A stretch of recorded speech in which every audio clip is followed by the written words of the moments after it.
Welcome to the Embodiment Matters podcast with me, Erin Giesemann-Rabke, and my beloved Carl Rabke. We don't have the luxury of living in ordinary times, but rather we live in extraordinary ones where the way we live in the next decade will make a huge difference in the future of life on planet Earth. We aspire in this tapestry of rich conversations drawn from a variety of wise perspectives to share resources to help you embody the wisdom, compassion, and skillful actions that are needed during these times. You can find out more about our classes and sign up for our newsletter at embodimentmatters.com. You can also become a supporting member of our podcast with a small monthly donation. Look for Embodiment Matters at patreon.com.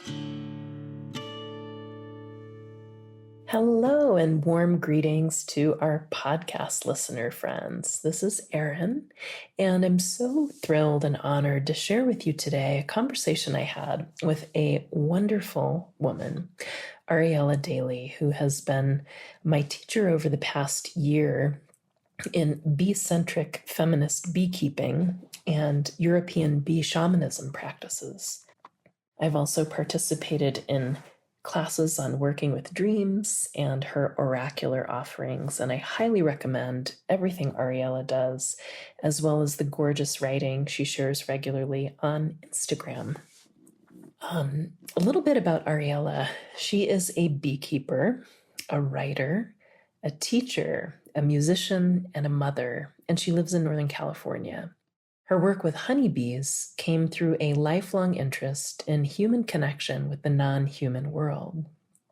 She's a graduate of the Lyceum, a European shamanic pathway with the bee and the serpent as its central motifs. Within this tradition, Ariella is trained in the healing and seership modality known as the Pollen Method.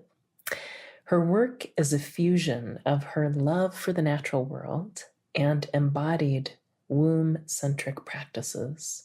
She seeks to foster a deeper relationship between humans and the natural world through honeybees, seeing the bee as a bridge species between our domestic lives and the wild, both within and around us. She is a lover of wild places, liminal spaces, and the song of the land. She teaches shamanic dreamwork, natural beekeeping, and women's retreats, all guided by the honeyed wisdom of the serpent and the bee.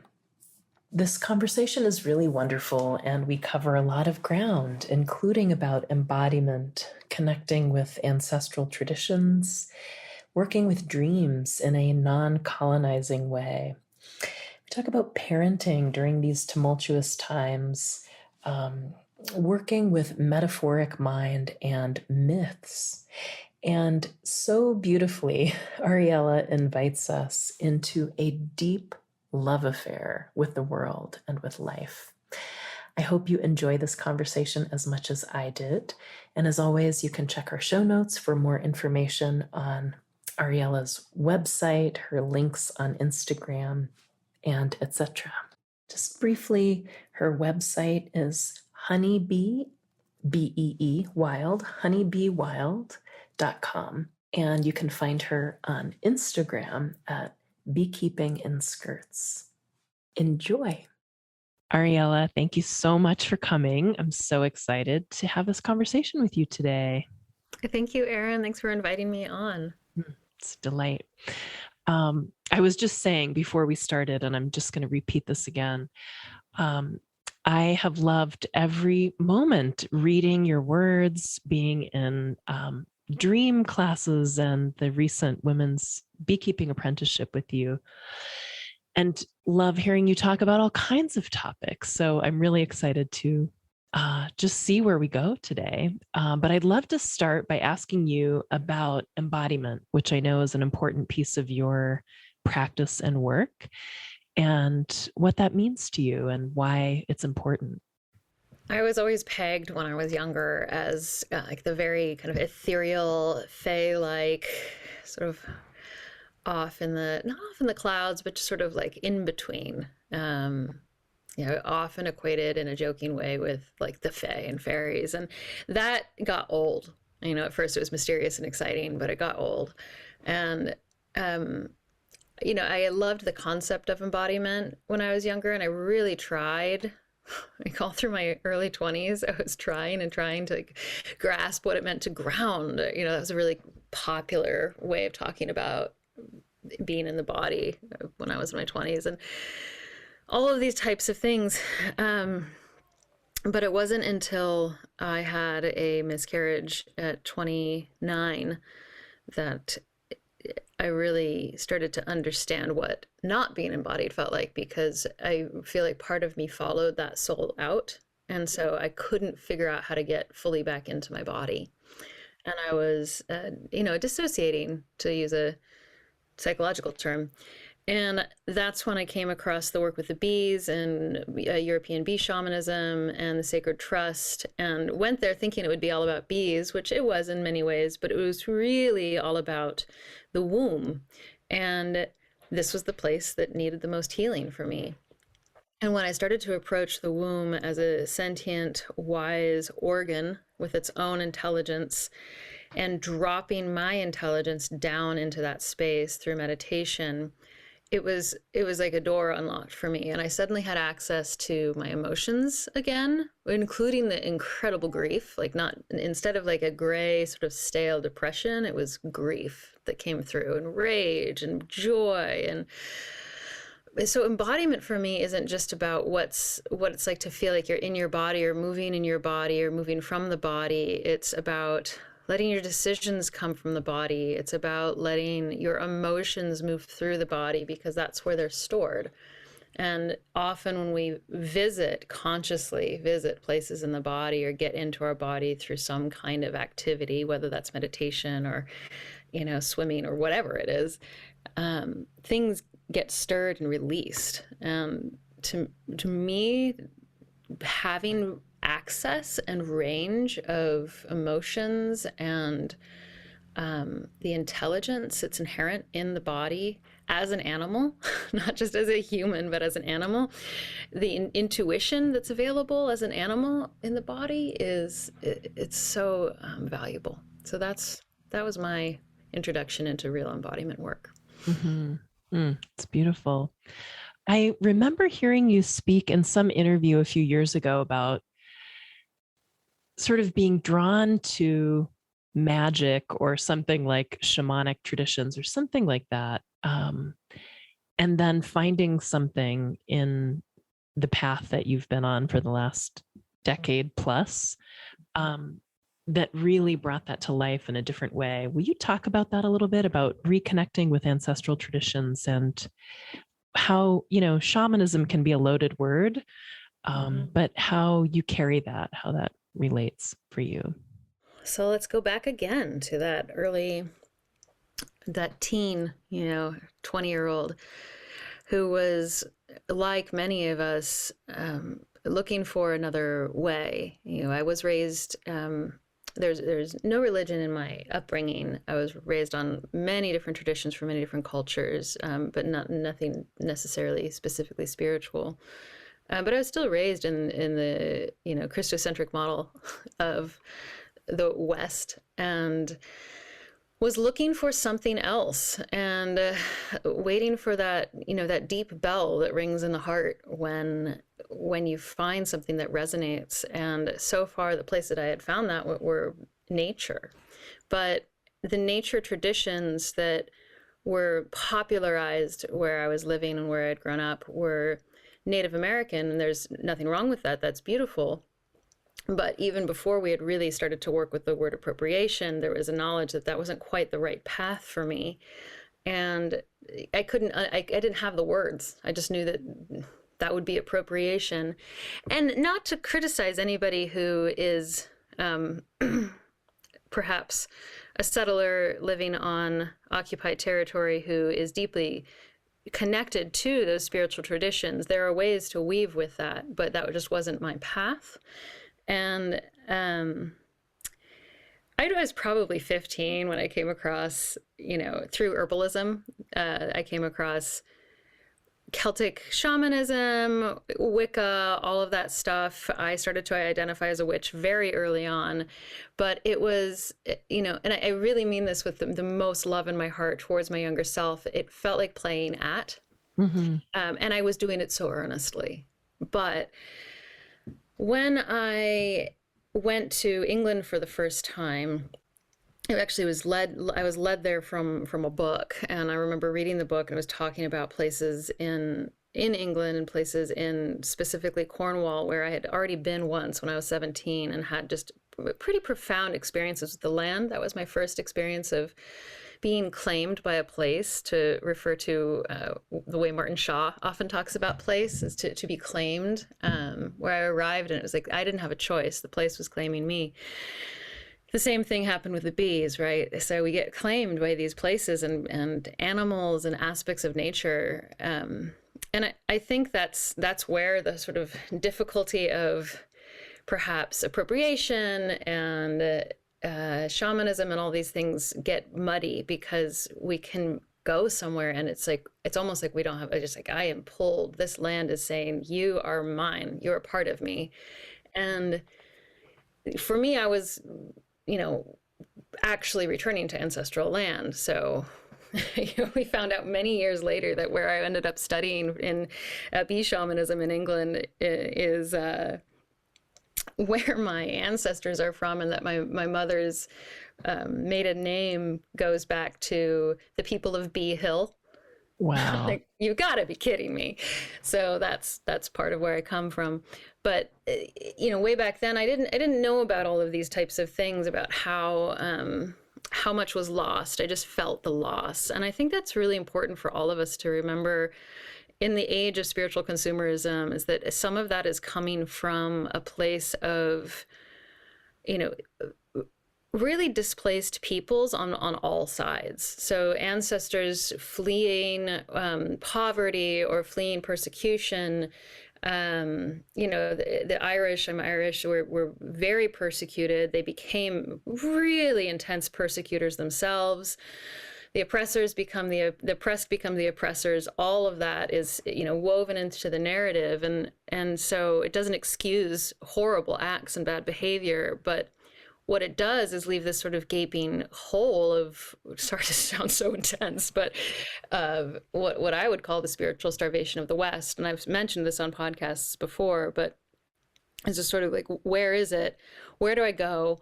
Where do I feel roots in a spiritual tradition where I'm not just borrowing from something and borrowing in a way where it brings me the sort of ecstatic or the bliss, but I'm not actually authentically working through my life's material. And that's what a spiritual tradition does. Is like you don't get to bypass your material. In fact, it's really great, for instance, to work in a spiritual tradition or with a spiritual modality or a meditation, and then also go ahead and get therapy. Like they don't cancel each other out. So I came to England in 2010, really curious from a folklore perspective, just feeling drawn, not really understanding what I was getting into. It was one of those things where, very much stars aligned to get us there, because I was not in the program. I was 14th on the waiting list, and literally a volcano went off in Iceland and opened up all the spots. So we got to go to England, and the homecoming I felt in the work, mostly because of the way it was so embodied and was really handing back spiritual sovereignty and body sovereignty to each woman and each person participating. It just brought me to my knees, literally, more than once. And this feeling of maybe everything wasn't lost. Because when we look at what happened to shamanic traditions in Europe, we often think, well, there are none left, like it's gone. And that is true to an extent. The path of pollen, or the Lyceum, it has a few different names. The Lyceum being the gynocentric feminine side, or feminine principled side of this work. It does have roots in Celtic Britain, Lithuania. My teacher's teachers were from Lithuania. Ancient Greece, of course, connected to the bees, and the Melissa bee women or bee priestesses there, although that's also a little tricky to talk about. Just labeling it bee priestesses, it was more than that. But, you know, this is a quote unquote tradition. I think a better word is pathway, that survived by hiding and by morphing and by adapting. And it helped me understand where the other things survived as well. So instead of it being like, this is the only one that survived the Dark Ages, it's more of, oh, okay, I've had an opportunity to look at, here are all the places that not just earth-based, you know, indigenous traditions were systematically eradicated, but anything that had to do with the feminine and the feminine principle in women.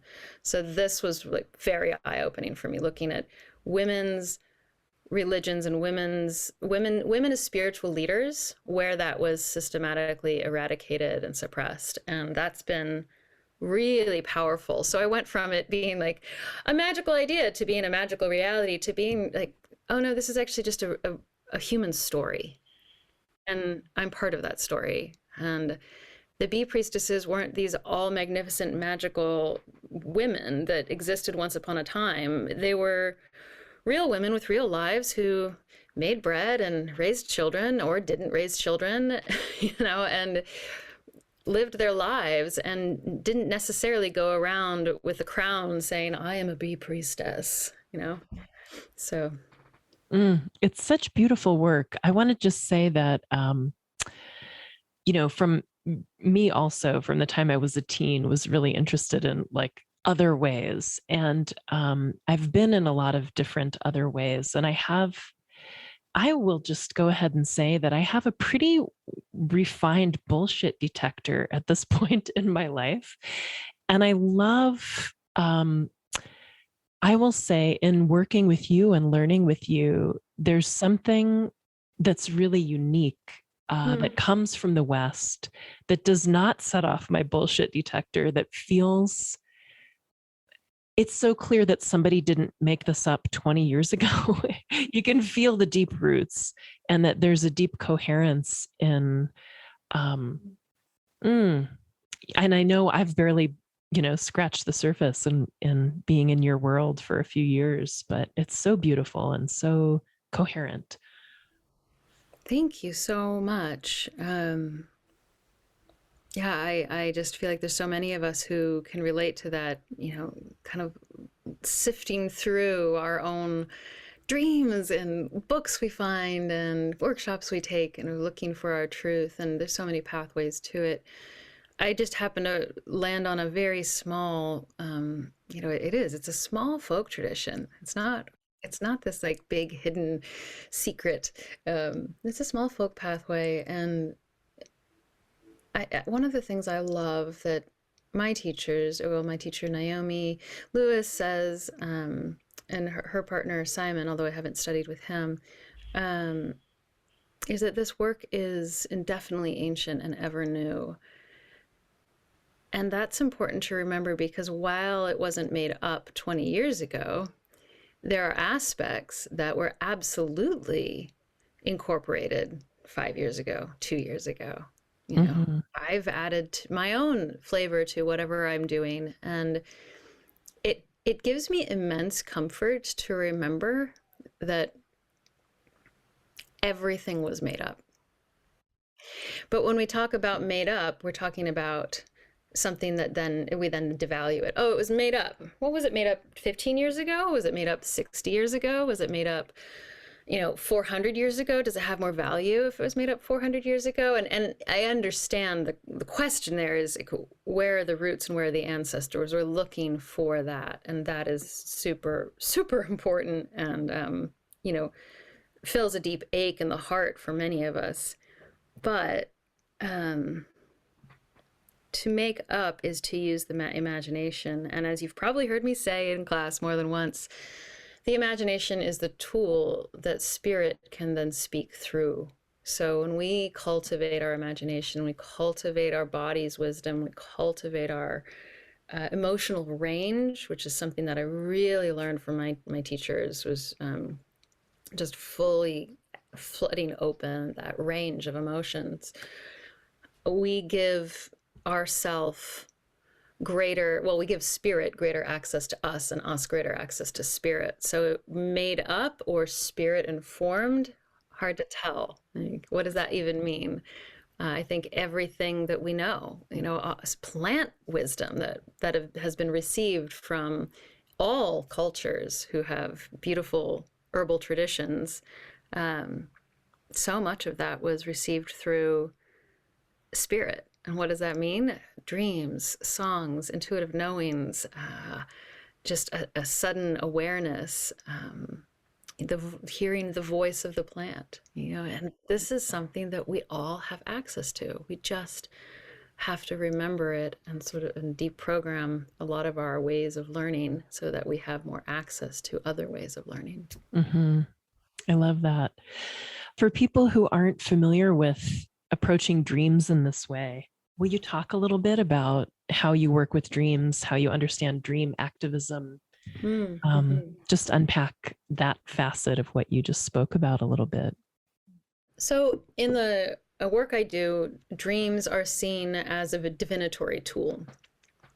And what I mean by divinatory tool is we can utilize our dreams, we can go to our dreams and the spirit of our dreams to seek information, healing, awareness, and all of that falls under a greater umbrella of dream incubation.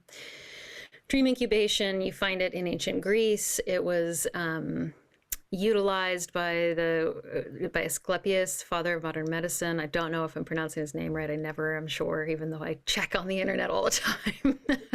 But he's, of course, the symbolically represented with the staff and the serpent twining around it, which is still connected to the symbol for modern medicine. And he had dream incubation temples or centers, whatever you want to call them, set up. Of course, in ancient Greece, they were temples, where people would come to seek a dream. And to seek a dream means to seek a dream from the gods. So to seek a healing dream from the gods, to seek a dream about, the future of your kingdom from the gods. In modern language, what that looks like is to be dreaming in partnership with spirit. So with spirit guides, with spirit allies, with the spirit of, for instance, the spirit of the earth. And in this case, the earth being sentient, a wise and aware organism, having a spirit of which we are part of it. I often say we are the dream of the earth. We are dreamt up out of the earth. One of the principles in the Lyceum work with the Melissa or with the bee tradition is that the dreamer knows that they are being dreamt. And so when we work with this idea, we can dream with the earth. We are an aspect of the earth, dreaming ourselves into fullness. And the dream activism, you mentioned that's something I do with one of my colleagues, Gabriela Gutierrez, who I believe her website is thevirtualtemple.net or .com. And she and I studied together in the UK. She's from the UK, and we do a seasonal, usually the equinoxes and the solstices, dream activation dream experience where we invite anyone. There's no cost. It's just a global experience to dream with the earth for a healed earth. And I preface that by saying we're not trying to say that we know what's best for the earth and we are healing it, but rather to dream with it. We're dreaming with the spirit of the earth to receive information and to actively dream the earth into healing. So it's not just about, I'm going to have a dream and then I'll know what to do. It's about seeing the dream world as a place where actual change can happen, because within the dream world, reality is mutable. And when we come to these liminal places, the places betwixt and between, we come to places where the fabric of our reality is changeable. We can change patterns in our life in our dreams. And therefore, collectively, we can start to change patterns that are global in our dreams and move them towards something that's perhaps more congruent with the earth and all of its kith and kin. And what we then do is we gather all the dreams. We ask people to distill them down, so to bring them down to a very short descriptor of their dreams, to not analyze them whatsoever. And then we do something called a collective oracular dream mirror or dream weave, where we go into an altered state as we've been trained. A lot of the work with the bee shamanism tradition is very oracular and working with intuition, working with speaking true from an altered state, and working with healing, being again in an altered state, as you would find in many different shamanic traditions. Again, problematic word, I'm aware. It's the word that's most useful in this moment, but it's not a great word. We take all those dreams, we go into an altered state, and we weave them together as an offering back to anyone who wants to listen. So they're really gorgeous. Thank you. That's really profound. That's such a beautiful offering. A way to think of it is answering dreams with dream language. And so that's also what I teach in my dream mirroring classes, is answering the dreams with dream language, mirroring them instead of analyzing them. So it's a little different, you know. We're not looking at lucid dreaming. We're not looking at interpreting dreams. We're seeking dreams in congruence with spirit and seeing what comes. Yeah, a less colonizing approach to the dream world. Never thought about it that way. That's a very interesting perspective. Absolutely. Yeah. Speaking of a less colonized approach, let's talk about bees. And also, what I love, I think I first found you on Instagram. I don't know how. I've been taking a break from there lately, and you're one of few places I really miss. So I'm sure I'll go back to find again at some point. But I've been the most irresponsible poster. I've barely made it in there the last couple of weeks. It's good to have a break, isn't it? Sometimes.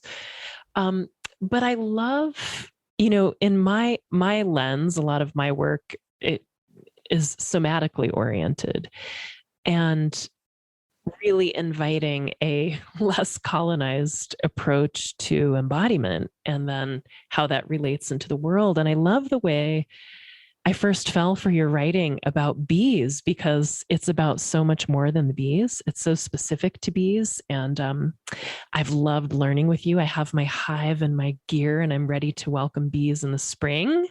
But I also know that what you're teaching is not, it's bee specific, and you're such a wealth of knowledge in that way. It's mind blowing to me. But it's also not only about the bees, it's really about another way of being human on Earth. So whatever you want to say about that. Oh, you've nailed my secret agenda. These are my gateway drug. Yeah, I don't know if it would have been, if it wasn't bees, it was going to be something else. I always find myself referencing back to childhood when on podcasts for some reason.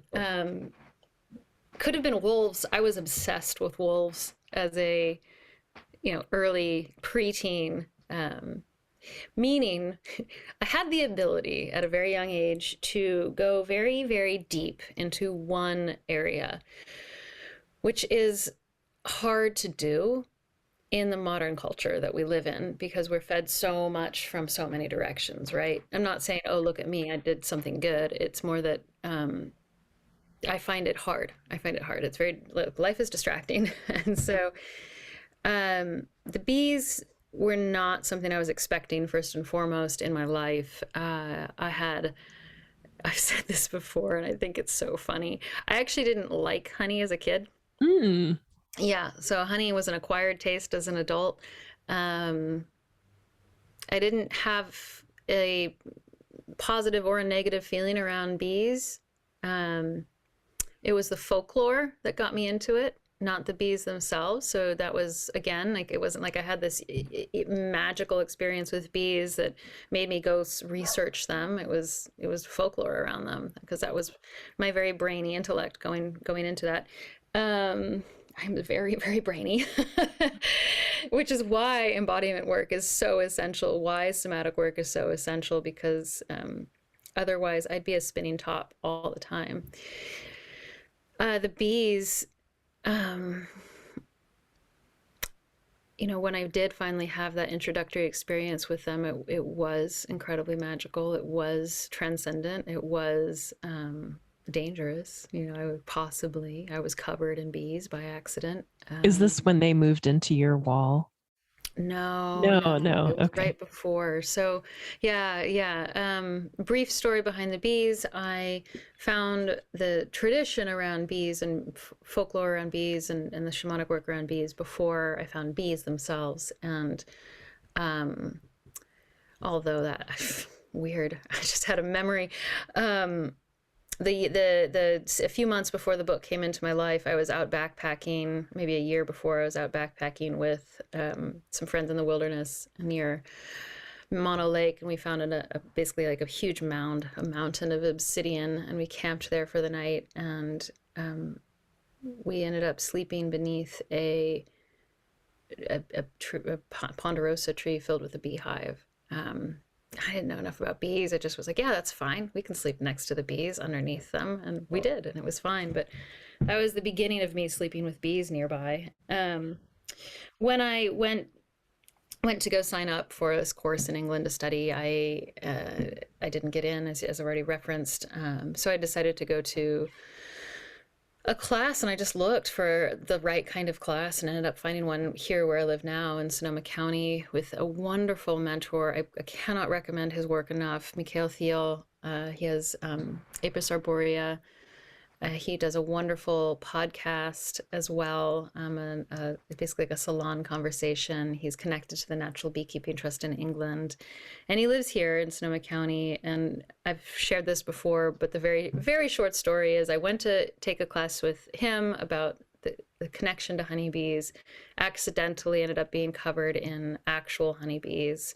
And there were just so many that if I had freaked out, I most certainly would have been stung. I was wearing a skirt. They were under my skirt. They were under my, like in my armpits. They were, in my hair. And I didn't get stung. I just sat with them and let them move through me until they finally flew away one by one. And it changed everything for me. I was a very afraid of nature kid. I kept going back to nature because I was so pissed off that I was so afraid of it. I didn't want to be. And so this really changed something in me. And I ended up getting into England a couple of days later into that trip and into that course. After that experience, it was very initiatory, and off I went. When I came back, yes, there were bees living in the wall behind my bed. That is the story, which is very, very fun and very mythic and it was truly amazing. But to answer your actual question, bees to me are, we all hear save the bees. We hear that the bees are dying. People ask me all the time, are they still dying? Absolutely. The bees are still dying. And we have these campaigns to save the bees, which are valuable. Absolutely. The thing that changed my mind around that campaign and really started to open me up even more to the way I teach now was the Natural Beekeeping Trust and their conference, Learning from the Bees, because that's really what needs to happen. And when we can shift from being from the what would we call it, the hero's journey model, which has served its time. It's a beautiful story. It's a beautiful model, and it really supports patriarchy in a beautiful way. But it's not necessarily I wouldn't even call it the heroine's journey. Like, I don't think there's a flip. Like, let's just put a woman in that place and then it's the heroine's journey. It's this completely different way of learning. And the bees teach us a lot about that. They are a bridge to such greater learning, and not just because they live in colonies and live in this, as we often perceive it, utopian, world where everyone works for the good of everyone else and is this greater organism, which is true. They are a super organism, but they you can't be a beekeeper without being aware of climate change. You can't be a beekeeper without tracking the seasons. I mean, sure you could, but um, they're not going to let you for that long. Like, you have to pay attention to what's happening in your immediate environment. So they localize you if you let them. They make you very local to where you live and what's blooming and how the seasons are moving through where you live. Like, we can actually move out of, for instance, just a Northern Europe Eurocentric model of spring, winter, summer, fall, all of that, because I'm in a Mediterranean climate. Winter for me means the life comes back, green comes back, things start to bloom again. The dry fire season ends, so the death season ends, and we go into this beautiful winter time. So if I was stuck in that Eurocentric model, I would be in this weird, like, well, I should be like in the snow in a cabin and da da da da, and this doesn't really fit, and where's my place and what do I do? But the bees have localized me to where I live. And I think that that's one of the ways that we can actually start to make reparations as, if you are, a settler on occupied territory, that can be one of the ways that we start to heal that. Mm. So it's an example of how I work with bees. It's so beautiful and such a different approach, as you've talked about in so many different ways, from controlling or raising the bees for the human to get honey, or Right. treating them, or, really this top-down model, something that's so much more respectful and Well, and the top-down reverent. model holds that, you are the savior. You're the hero at the end of the hero's journey, saving the bees, versus I'm actually with you. I am also suffering from what you're suffering. We're in this earth together. And I am here to steward. And to steward, I have to learn from you about you. This is parenting, isn't it? I'm so glad you went there. That was my next question. So I have been lucky to be in the cohort of the beekeeping apprenticeship, where we got to begin when you were still pregnant with your beautiful daughter, and then, see glimpses, at least, of the evolution of parenting journey. And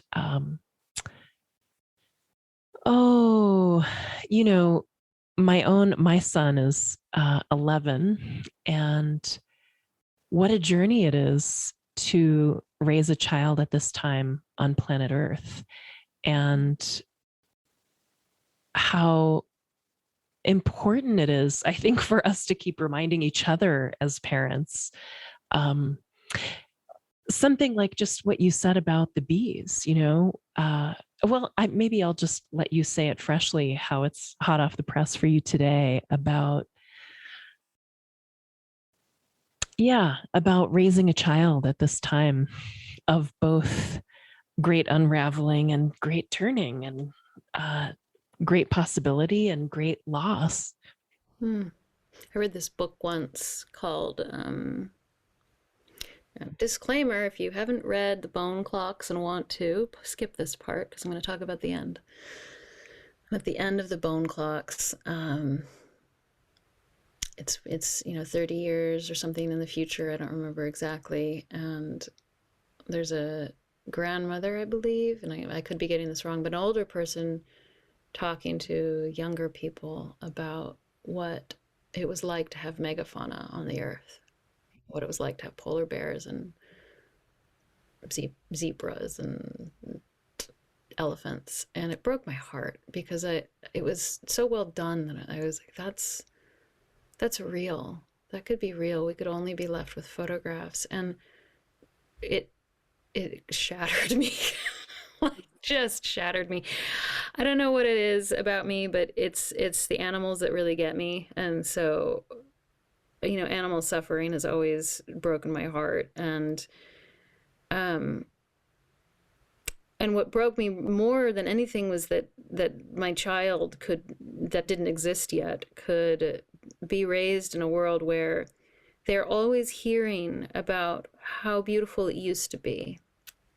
They're always hearing about these things that used to exist before. And I have made a commitment to myself to actively try not to talk about how much better it was when we used to get real 4 seasons, or it used to actually snow in California where I grew up, or there didn't used to be fires. Of course there needs to be that knowledge, but not to sit with it, because my one job, if I'm going to have one job in this world, in the era of climate change and biodiversity loss and mass use of chemicals, is to foster a love affair.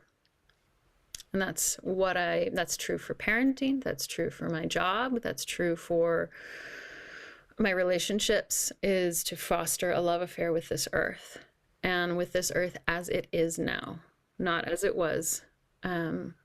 Just reapply that to falling in love with a human. When you really fall in love with somebody, you don't fall in love with them conditionally. You fall in love with who they are, their pain and their shadow, and you see them for it and you welcome it anyway. And that's going to be true as a parent for your children, and it has to be true for how we approach the earth. That doesn't mean we say, hands up, it's not on me, but for me, my job is to foster the love affair, because if you love something fiercely, you'll want to do something to preserve it, to cultivate it. And I don't even think it's about preserving. It's like, can we move past preserving and saving it into,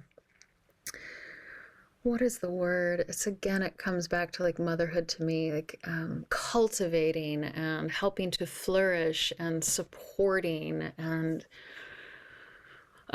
my friend, author, really recommend his work, Sam Keck-Scott.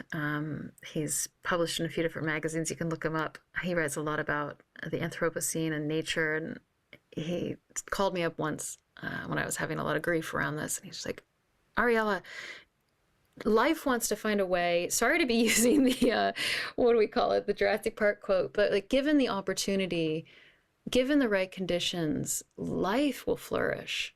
And that is a guiding principle for me, even if it's just by creating a very tiny pollinator garden. Mm-hmm. Yeah, I love that. I'm thinking for people who are listening who might be just grasping onto this idea, like, wow, it's so easy for folks to get so disheartened and believe the dire news and miss the world around us. Mm-hmm. What would you offer as some gateways to this love affair? Absolutely. Well, good old grief. Yeah. So back to somatic awareness, we have to feel it before we can move to the next bit. So one is I recommend reading works by Joanna Macy, specifically around eco-grief and processing, moving past apathy and tune out, which we all do. I still do it, absolutely, at points. And through and into the grief, and then from the grief into the creative energy, right? Because that's what we're trying to access. The creative energy is the energy that wants to cultivate relationship. And then the second thing is to not look to these grand experiences or other places to have a connection. So let's say you're living in a place where, it's just a concrete jungle and there is no real nature around where you live. I think even just starting to reframe that is incredibly helpful. So nature is with you at all times because you are it. And start to just notice the little things, because even in the concrete jungle, there are parks, there are birds, there are the patterns in the sky, there are the stars and the moon. And there's probably a tree or a bush or a favorite flower that you could just go sit with. And this is the thing for me, is just to sit and observe. And I teach about this a lot. It's not my practice. You find it in many, many different nature awareness groups and programs, is to just sit and observe.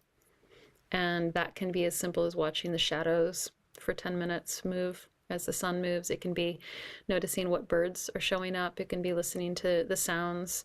And again, this starts to localize ourselves to nature.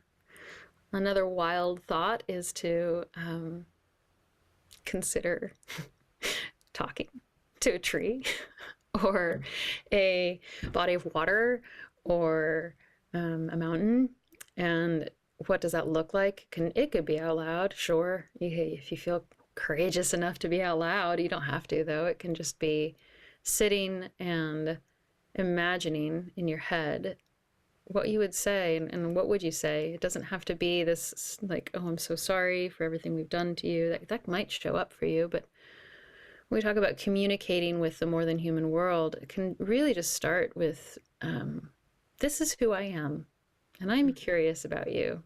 And I'm going to pretend for a minute that you are intelligent and can understand me and have a spirit. And I'm going to share a few of the things that are going on in my heart right now. And even though that mountain or that tree isn't going to be able to respond in a way that we qualify in human language and human terms, something starts to happen when we do that. Nobody needs to know you're doing it. Even just a little nod. I was with a mentor once in Devon, England. We were driving around, and I kept seeing her tipping her hat. And I'm like, what's she doing? And I started to notice she was doing it every time we passed a magpie or a raven. And I asked, are you saluting the magpies and the ravens? She said, well, of course I am. I said, well, why? She goes, well, because they're corvids. And that was it. End of sentence. Like, okay,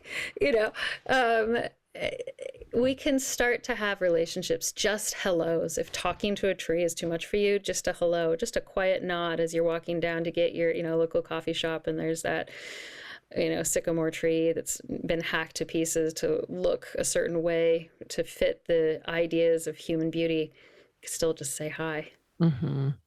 Yeah. I love that. And I just have to add praises. I mean, a lot of my talking, and I do talk when I walk around my neighborhood, is, oh, you're so beautiful. Thank you for being here.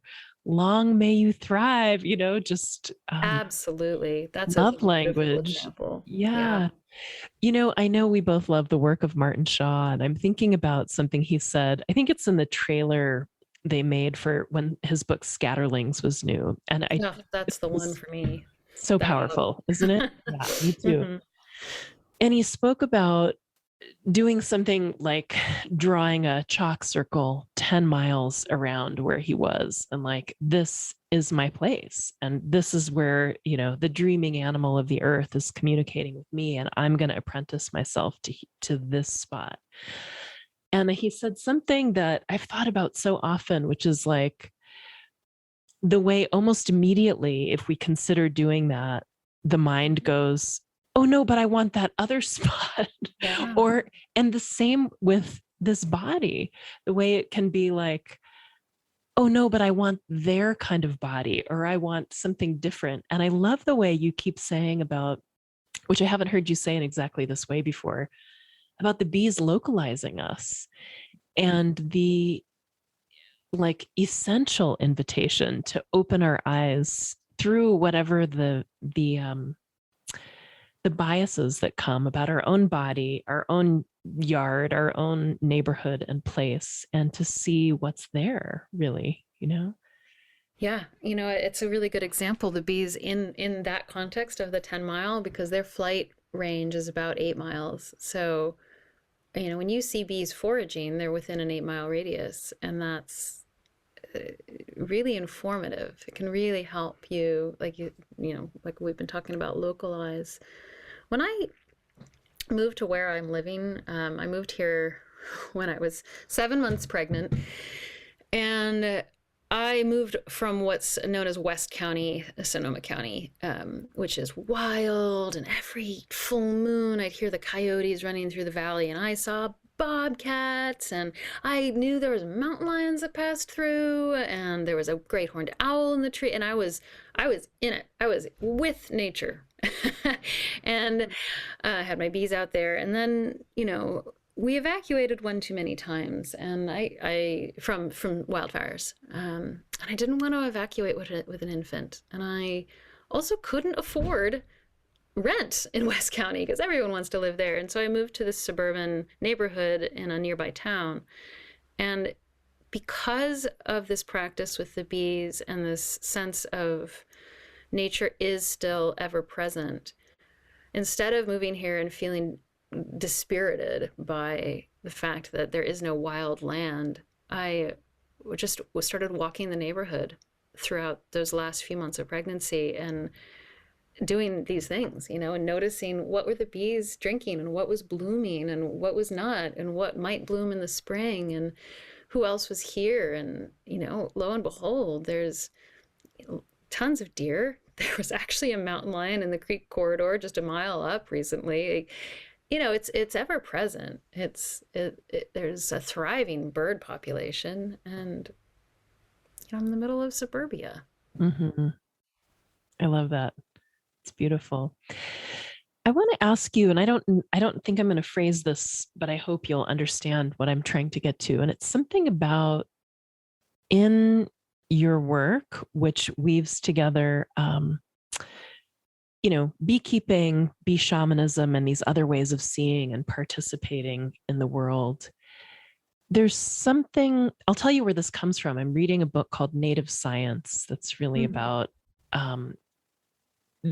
the indigenous understanding of the world. And one of the things I was just reading about was the metaphoric mind and the importance of the metaphoric mind. And I was thinking about you and how metaphoric mind is so present in how you teach and communicate, from even talking about the inner roses and nectars to the mythological stories or characters you weave into your teaching. Anyway, I'm just curious what comes up for you if you think about, and even just the bees as a way to start seeing with a metaphoric mind. I think that circles back around to imagination being the color palette that spirit uses to speak through us. When we soften the hard lines of, empirical knowledge, facts, and open up to the metaphorical mind, which I think that, my relationship to it is, again, here we go, back to Martin Shaw, is the mythic mind. So the metaphorical mind and the mythic mind are twins, sisters, brothers, whatever you want to call it.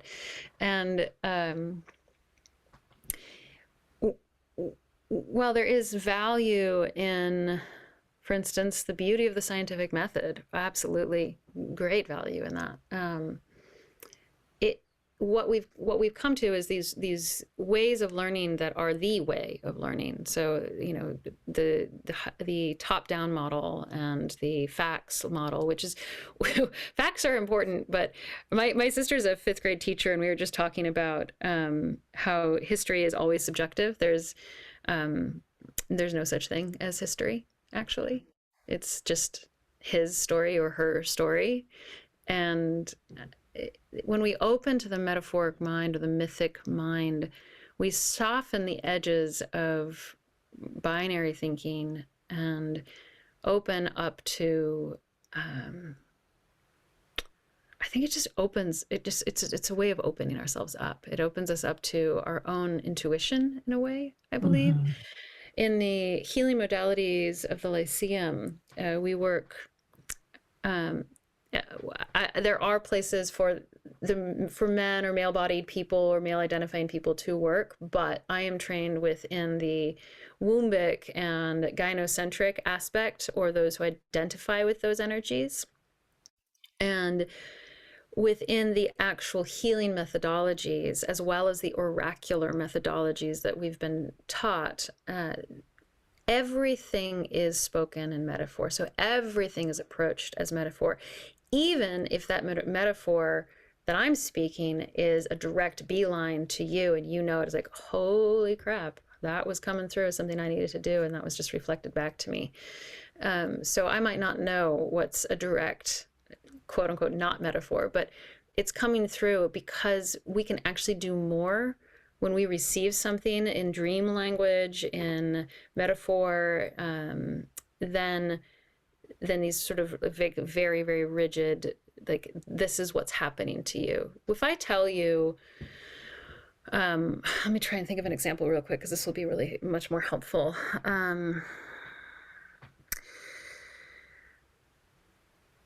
If I tell you that in my healing session with you, I saw you driving off a cliff, you're going to probably not feel so great when you wake up.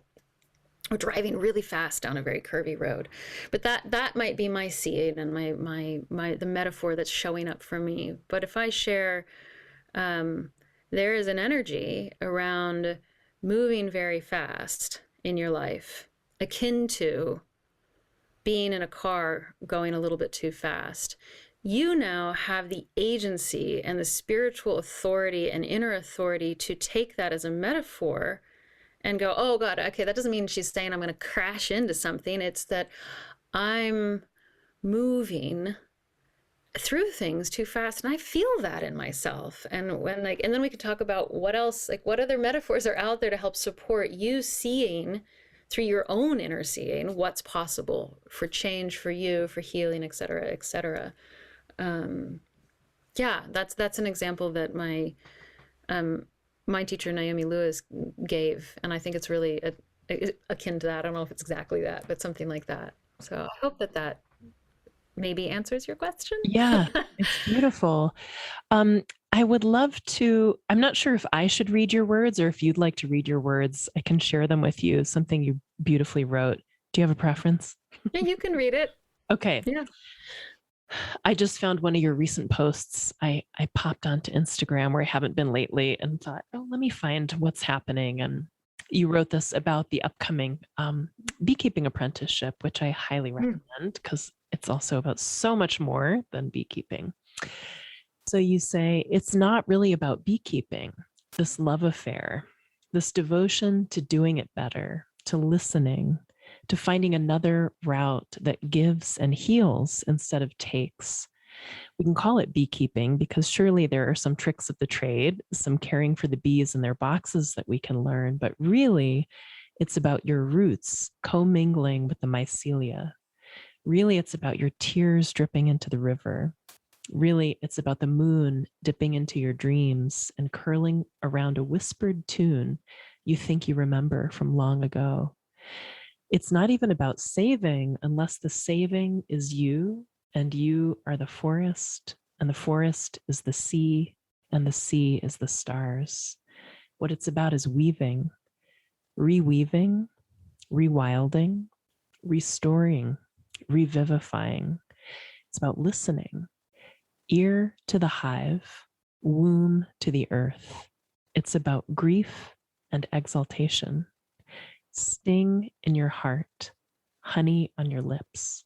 It's about remembering. Are you swooning with the gorgeousness of your own language like I am? I've just never had someone read me back my own writing. It's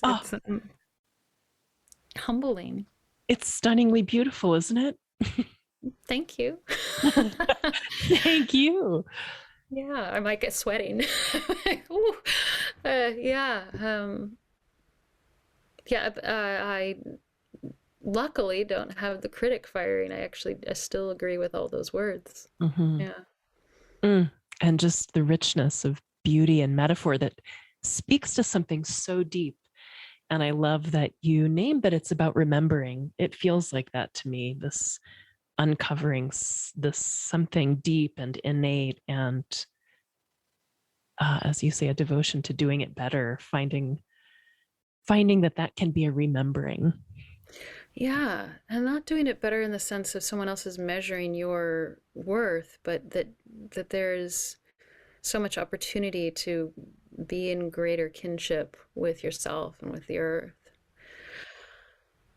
Oh man. Yeah. It's I think that regardless of what culture you're from, or what language you speak, some part of us is always trying to remember ourselves to ourselves. Um, and I think there is a lot of pathways in, but for me and for some, the bees can be one pathway in because they are so enigmatic and mysterious and deeply connected to the land, and somehow also deeply connected to the cosmos. There's ancient myth and legends connected to them. And I could give you all the reasons why, and I'd still barely be scraping the surface, because ultimately it's about what happens with you as you sit near a hive in a tree, or sit next to a commercial hive in a field, or have a dream that, you know, stops you in your tracks. It's, you never know how you're going to be claimed by these wild creatures. Mm, so beautiful. Is there anything you'd like to leave folks with? I'm happy to share, and we can do this later in the show notes, links to your upcoming offerings and places to find you, but either offerings or perspectives or some kind of closing words. Thank you. Mm. My offerings are in a I am in the midst of gestating for 2022. The women's beekeeping, virtual beekeeping apprenticeship is nearly full. It fills fast, but you never know. People drop out, people come back in, you know, so that's always there. That starts in January. But I'm in a kind of post motherhood. I'm taking a second maternity leave in December. And my first one just really was barely there because I had this huge undertaking happening within months of becoming a mother, a course that I was launching through the Shift Network. So what I would say is please stay tuned, because there are things coming out that are new, that haven't yet come fully into form, but you know, circle around such things as folklore and what the hive makes, like beeswax and honey, circling around dreams, circling around in-person workshops, starting in California and eventually Europe again. So just those are some of the directions I'm heading. But that's not as important as coming to my work isn't the point. The point is each person who's listening feeling like they have agency to cast those threads of connection out into the greater sphere of this animate earth. And so if there's anything I leave you with, it would be that while going to workshops and working with mentors is absolutely valuable, remember that it is all in service and should always be in service of you and your own inner authority and your own body's wisdom. It's in remembering yourself to yourself, and that you don't have to be able to make it to that one workshop or work with that one person, that it's inherently there if you give yourself permission, without lashing yourself over the shoulder for not doing it every day, or all the different ways that we you know, harm our progress by berating ourselves for not being spiritual enough or dedicated enough or anything. Just even once a month, taking some time to go outside and stand in the night air and look at the moon is a step. And that this world is pulsing with the absolute love for you and desires connection. I say this about the bees. It's not just that the bees are here because we want to, or that we just want to connect with them. They want to connect with us. They are reaching out to us. Perhaps they are here to also save us, that we save each other. Mm-hmm. And so What if for one day you walked around in your day as if this world was so in love with you? So gorgeous. Yeah, that's what I have to say. Let's do it. Yeah. Thanks. Oh, it's so wonderful to talk to you. And I just want to say thank you for making time, and thank you for your work and your generosity of sharing it in the world. Oh, thank you. And thank you for your work and all of these different pieces of the great patchwork quilt that we're weaving to pass on to the next generations, whether or not we're ever parents. It's so valuable. Thank you for being part of that. Thank you so much. Thank you so much for listening. We hope you enjoyed the conversation. If you enjoy this podcast, it's great if you want to share it with friends or post about it on social media.